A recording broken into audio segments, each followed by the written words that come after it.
इंसानों में इर्तिका का अमल तेज होता जा रहा है और पिछले चंद अशरों के अंदर इसमें नुमाया तब्दीलियां आ रही हैं। जैसे जैसे इर्तिका का अमल तेज हो रहा है वैसे वैसे इंसानों में नायाब बीमारियों की तशखीस हो रही है। ऐसे ही एक नायाब मर्ज की तशखीस हुई जिसमें इंसान अनजान लहजे में गुफ्तगू करने लगता है। मुहक्किकीन का कहना है कि एक अमरीकी शख्स प्रोस्टेट कैंसर की तशखीस के बाद आयरिश लहजे में बात करने लगा। हैरान कुन बात यह है कि वो शख्स कभी आयरलैंड गया ही नहीं था।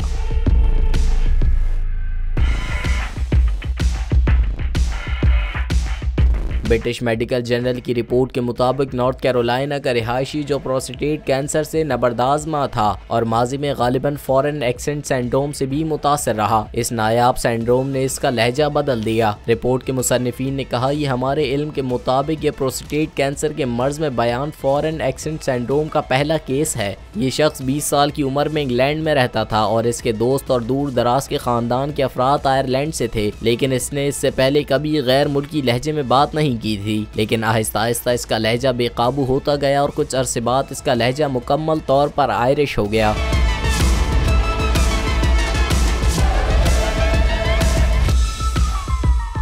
रिपोर्ट में मजीद कहा गया कि मज़कूरा शख्स की इस हालत का आगाज कैंसर के इलाज शुरू होने के 20 माह बाद हुआ। यहाँ तक कि कैंसर से उसकी हालत खराब होती गई, फिर भी ये लहजा नहीं बदला जो उनकी मौत तक बरकरार रहा। मुहक्किकीन को शुबा है कि आवाज़ की तब्दीली पैरान्यूप्लास्टिक न्यूरोलॉजिकल डिसऑर्डर नामी हालत की वजह से होती है। PND उस वक्त होता है जब कैंसर के मरीजों का मुदाफ़ती निज़ाम उनके दिमाग के हिस्सों के साथ साथ पट्ठों, असाब और रीढ़ की हड्डी पर भी हमला करता है।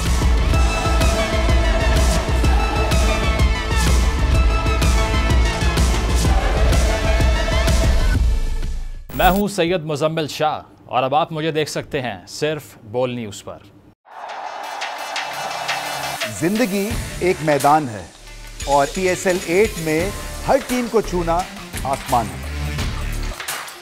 6 टीमों के बीच धुआंधार लड़ाई। ये शोर न लड़ाई का है न डर का, ये शोर है जीत का, ये शोर है जुनून का। खेल का जुनून रोजाना रात 11 बजे सिर्फ बोल न्यूज़ पर।